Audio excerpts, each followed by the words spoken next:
Game 2 of the NBA Finals wrapped up last night, with the Celtics taking both games in Boston in dominant fashion, leaving the door open for a potential sweep. But if you're a Mavericks fan, you know that with a couple adjustments, and with the next 2 games taking place in Dallas, anything can happen. So today, I'm going over the key storylines from the finals and necessary adjustments that the Celtics and Mavericks need to make in order to raise the Larry O'Brien. But before we get started, make sure to leave a like on the video and subscribe to the channel as we're on the road to 1,000 subscribers. Any support is greatly appreciated and helps this channel grow, so go ahead and like the video and subscribe, and without further ado, let's get right into it. If you've been keeping up with these NBA Finals, you'd know that the main storyline so far has been Kyrie Irving. Now, coming into this series, Kyrie Irving wasn't the best in the Western Conference playoffs, but he showed flashes of brilliance, especially against the Thunder and the Timberwolves. He had some really great games there that showed that he was a great second option, that he had turned his career around after a little bit of a rough patch for the past couple of years. Kyrie Irving looked like he was primed to be the best second option in the league, maybe with Luka be one of the better duos that we've seen in the NBA Finals in NBA history. But so far through these first 2 games, Kyrie Irving shot 6 for 19 in Game 1, 7 for 18 in Game 2, and has just looked off. I mean, it's not like all of his missed shots are just contested mid-ranges, contested threes. He's had some easy shots, some easy wide open threes that he has just bricked. And I'm not sure why. I'm not sure if it's Boston maybe. The atmosphere might be getting to Kyrie.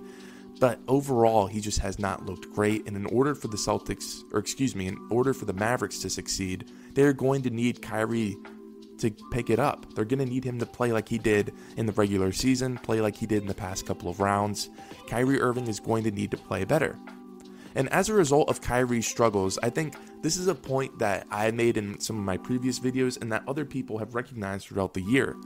It's that the Mavericks play a very heliocentric style of basketball that focuses with Luka and Kyrie having the ball in their hands. Now, in the regular season and at points in the playoffs, that's perfectly fine, especially when the ball's in Luka's hands. Luka, great decision maker, great scorer.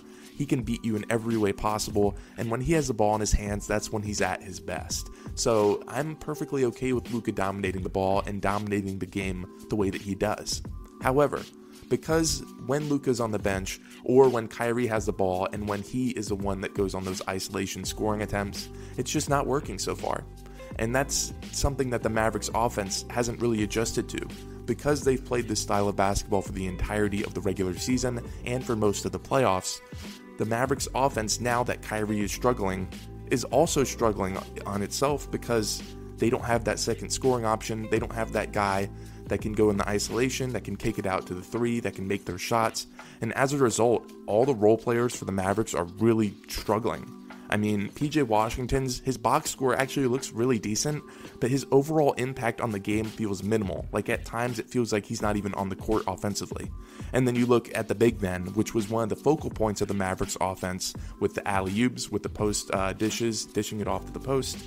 I mean, Gafford played much better in Game 2, but overall, Derek Lively is still struggling, and that's a guy that plays 20 to 25 minutes. You need Lively to continue to play as he did in the regular season and for parts of the postseason. And then from 3, Derek Jones Jr. in Game 2, 0 for 3. Maxi Kleber, 0 for 2. Josh Green, 0 for 3. That's 0 for 8 combined from 3 of your best role players from 3. That's going to be completely unacceptable, especially as we get to Dallas, because those 3-point shots are going to need to go in. And in Game 2, when the Dallas Mavericks' defense was really, really solid. I mean, for the past 7 quarters, I'd say the Mavericks' defense has been great. Now, obviously, at the end of the first quarter in Game 1 wasn't too great. But past 7 quarters, the rotations have been clean. You know, near the end of that game, it felt like the Mavericks had finally found their stride. They'd finally hit their point, especially on the defensive side of the ball. And the Celtics really struggled in the final 4 minutes of the fourth quarter of Game 2. But ultimately, great teams pull out wins, and that's what the Celtics did in Game 2. Now, I just mentioned the Mavericks' struggles for the past couple of minutes, and I'm going to talk about that a little bit more near the end of the video. But I want to highlight the Celtics here, because I feel like a lot of the talk now is on the Mavericks' struggles, but a lot of that is attributed to the Celtics' amazing defense. And I mean, this is from every single player. I mean, from top to bottom, from bench players to starters, Everyone has looked locked in, everyone has played great, and even though the box scores won't look great, the shooting numbers won't look great for some stars, I mean, they've played incredible team basketball, and in order to win a championship, that's what you need. The Celtics have been playing great team basketball, and that's all that matters at this point in the season. Not Jason Tatum scoring 35 points on 60% shooting. Not Jaylen Brown taking over the game, even though he has at times. It's been great team effort, and that's all that matters. And I think that's all we should be focusing on, is the Celtics playing great team basketball. Now, we all expected the Celtics to have one bad shooting night. I just didn't think it would be this early. I didn't think it would be game 2, but it was. The Celtics were terrible from 3. I think Sam Hauser was 0 for 5 from 3. Some of the other role players on that starting lineup did not shoot the ball well, but they still pulled out the win. Why is that? Because, number 1, their defense, as I talked about before. Number 2, Jason Tatum. I'm going to talk about that in a little bit. Number 3, Jrue Holiday. Also going to talk about that in a little bit. But this is just a combined effort from everybody. And they still look dominant even while not shooting the ball well.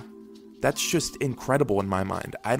There's not many times in NBA finals, in the last 15 years, where teams have had terrible 3-point shooting nights and still looked as great as the Celtics did.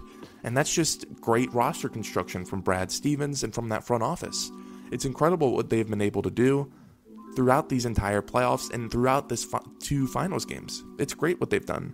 Now, I will say, the Celtics look dominant, but there were signs of weakness. Like I said, near the end of that fourth quarter, Celtics offense looked a little stagnant. That's not great heading into game 3, but it is great knowing that you had probably the worst shooting night that you're going to have in these entire finals, and you still comfortably walked away with a win. That's very impressive for Boston, and if you're a Celtics fan, you have to feel great about that. I talked about Jason Tatum a little bit ago, and there's been a lot of hate with Jason Tatum recently, especially because in these last 2 finals games, he has not been shooting the ball well. I completely understand that. From your first option, from a guy that's a undisputed top 10 player in the league, you want him to shoot the ball well. You want him to score. I completely get that. But let's take a step away from the numbers. Let's take a step away from the bad shooting percentage. Let's just look at his game overall. Now, in the first half of game 2, wasn't great. I can completely agree with that. But then you look at game 1 in the second half of game 2, he was absolutely incredible. Jason Tatum, despite the bad shooting numbers, despite not being able to put points on the board that you would like him to, he has been great in every other aspect of basketball except shooting the ball. And honestly, if you are the Celtics, you can live with that, because you have other great offensive weapons on your team, like Jaylen Brown, who can come in and help Jason Tatum even though he's not scoring the ball well. Jason Tatum is also the focal point of the defense. They are focusing the attention on him when he has the ball. Because of that, obviously, his shooting percentages are going to be down. When you have 5 guys on the court, well, it's not all 5, but when you have a couple of guys on the court paying attention to you when you drive, paying attention to you when you dribble, it's going to be hard to score. So then you need to delegate those scoring abilities to guys like Jrue Holiday, who had a great game 2. Guys like Jaylen Brown, who's been incredible in game 1 and game 2. And because of that, because Tatum's not up here taking 30 shots in a game just so he can get his scoring average up, he has been great. And in my mind, he's probably been maybe the best player in this entire series. Well, okay, other than Luka. Other than Luka, probably the best player in this series. And this is what I want to talk about also. When Jason Kidd said that Jaylen Brown was the best player in the series, or best player on the Celtics, now in my mind, I do think that Jason Tatum has been the best Celtic so far throughout the series, but I do see Jaylen Brown sometimes has those glimpses of being like a top 10, top 15 player in the league. He might already be a top 15 player in this league, but sometimes when he has the ball, when he makes those drives, the way he just plays just feels like a superstar. And Jaylen Brown throughout the series has been incredible on both sides of the ball. And the reason why you would say he's the best Celtic is because, Luka has been the best player in this series so far, but Jaylen Brown's defense on him has been great. He is making him work for every single shot that he takes, and Jaylen Brown forcing turnovers, making Luka make quick decisions. I think he's been incredible on Luka so far, and if you were to say that he has been the best player in this series, it's because of that. It's because that Jaylen Brown has been great on Luka so far. but ultimately, what Tatum is doing on the offensive side of the ball, both playmaking, rebounding, he has been incredible. And I just think that the disrespect has gone too far. I think that Jason Tatum has been great.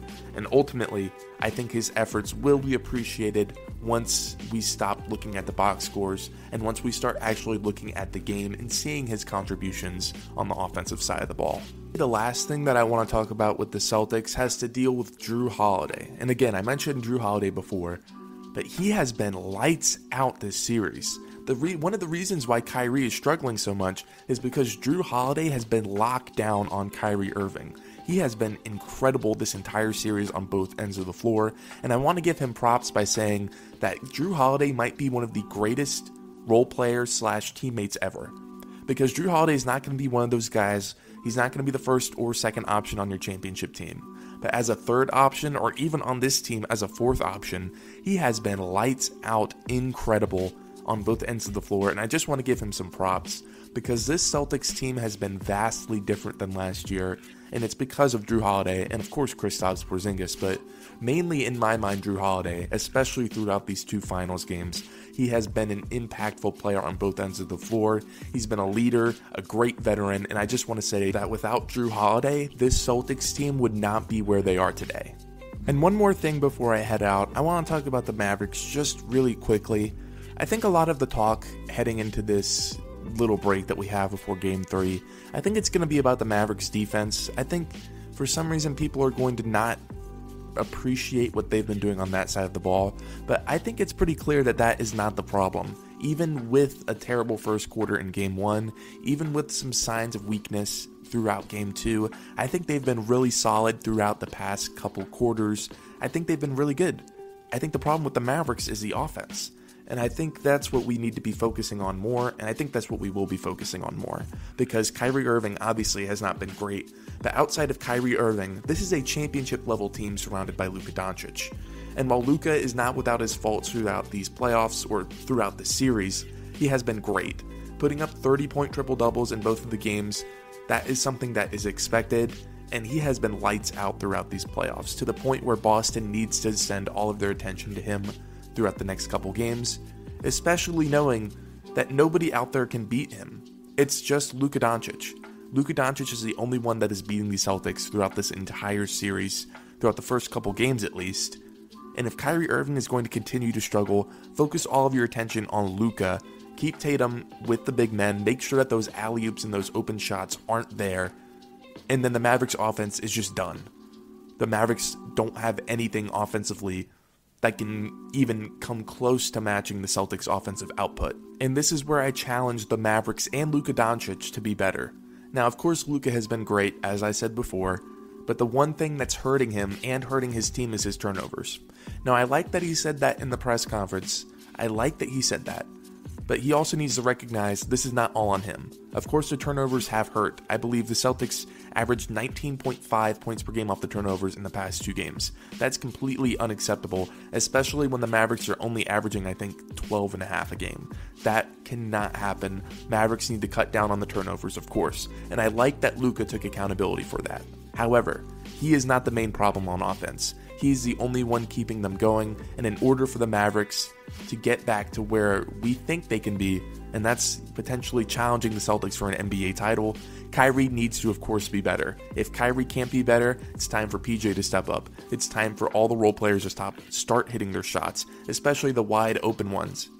And I think what this also comes down to, the Mavericks were a dominant corner 3 team against the Thunder and for parts of the series against the Timberwolves.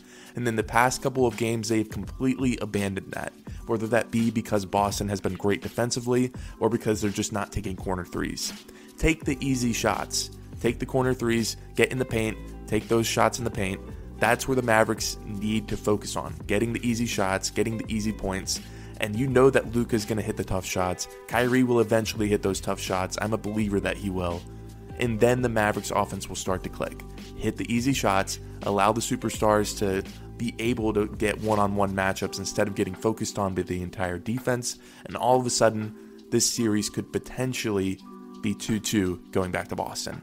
Now, of course, with all of that said, it's not just the Mavericks missing open shots here. It's the Celtics' incredible defense limiting them to take tough shots, to give up the open shots to the players that they need to beat them, like Derek Jones Jr., Josh Green, Maxi Kleber, role players like that. Make them beat us, not Luka, not Kyrie. And they've been doing incredible so far in that game plan. Now, my initial prediction of Celtics in 6 games might be a little bit in jeopardy, because in my mind, I think the Celtics could very easily get this done in 5 games. I'm not going to completely count out Luka and Kyrie to not take a game from the Celtics, because these are 2 of the best offensive threats we've seen in this game. However, the Celtics defense and their team chemistry has been so dominant, they as a whole have been dominant, that I just don't think the Mavericks take more than 1 game off of them, especially considering what we've seen in the past 2 games. But if you think the Mavericks have more of a chance than I'm giving them, go ahead, comment down below what you think the Mavericks need to do in order to win this series. Or if you're a Celtics fan or anything else, comment below what you like what you're seeing from the Celtics and what you want to see more of in the upcoming games. I'll be back in a couple of days more with the recap of Game 3 and 4, and maybe a recap of the entire series if the Celtics can sweep the Mavericks. But until then, I'm Julian with Talkback Sports, and I'll see you next time.